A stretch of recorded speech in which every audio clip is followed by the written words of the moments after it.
नमस्कार दोस्तों।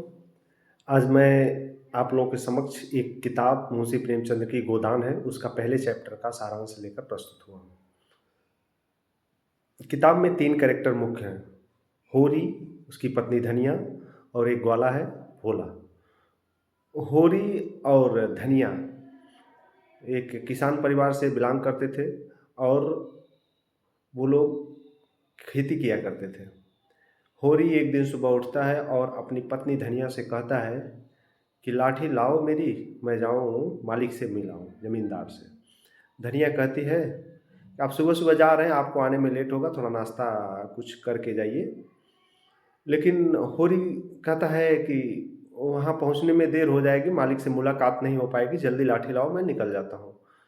और जानती हो कि अगर इस ज़मींदारी ज़माने में अगर हम मालिक के पास जाके उनका सेवा भाव नहीं करेंगे, तो वो उनके भाव कृपा कृपा पर ही हम लोग ज़िंदा रहने वाले लोग हैं। हमारा जीवन यापन दुर्लभ होने लगेगा।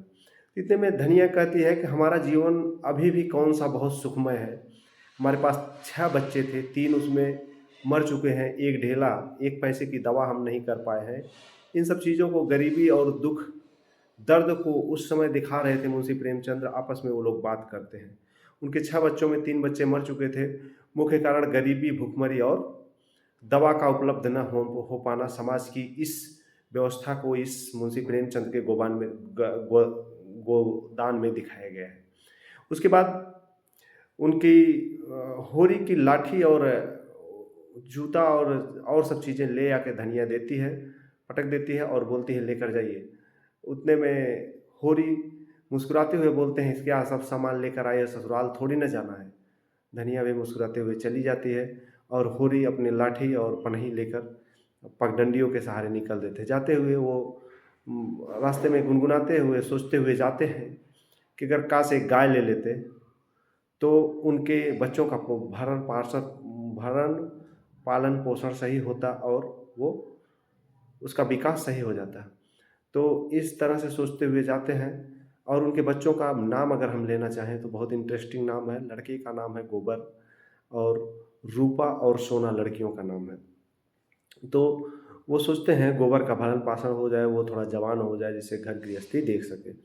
गाय के बारे में सोचते हुए जाते हैं तो उनको एक चारागाह दिखता है, वहाँ बैठ जाते हैं। देखते हैं कि एक भोला नामक ग्वाला अपनी गाय को हाँके हुए लेकर उनकी तरफ बढ़ रहा था।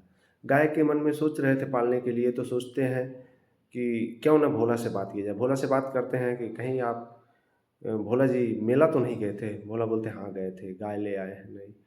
पूछते हैं कितने की है? तो भोला बोलते हैं कि बड़ी मेला बड़ा तेज़ था, महँगी गाय हैं। फिर भी कितने की हैं? तो बताते हैं 100 रुपए की। इतने में तो होरी के बस की बात नहीं, होरी के ऊपर ऑलरेडी महाजन का कर्जा था और वो लगान भी चुकाने में असक्षम थे, तो गाय तो खरीदने की उनके बस की बात नहीं थी, लेकिन चाहत थी कि गाय एक द्वार पर बंध जाए। तो ये सोचकर होरी कहता है कि मेरी भी धनिया जी बार-बार बात करते हैं, भोला से बात करते, एक गाय ले लेते, लेकिन कहाँ हो पाएगा। इस बात को आगे बढ़ाते हैं दोनों। तो फिर होरी को पता लगता है कि भोला की जो पत्नी थी वो लूह से मर गई हैं, भोला अभी अकेले है। तो होरी कहता है कि अकेले जीवन कहाँ, बड़ा दुर्लभ होता है, 2 वक़्त की रोटी भी नहीं मिल पाती, काम-धंधे भी नहीं पाते। तो भोला हाँ में सर मिलाता हुआ कहता, हाँ भैया बड़ी दिक्कत है। होरी कहता है क्यों नहीं दूसरी शादी कर लेते हैं? तो भोला कहता है कोई आए तो न कर लें।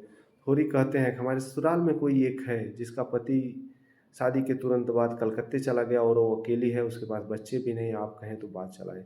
इतने में भोला खुश हो जाता है और कहता है बात चलाइए नहीं, चल के देख के आते हैं। तो होरी कहता है इतनी जल्दी में कोई काम बिगड़ जाता है, अभी रुकिए, हम बात करते हैं तो फिर चला जाएगा। तो इसमें इतने में फिर भोला होरी फिर गाय पर आ जाता है।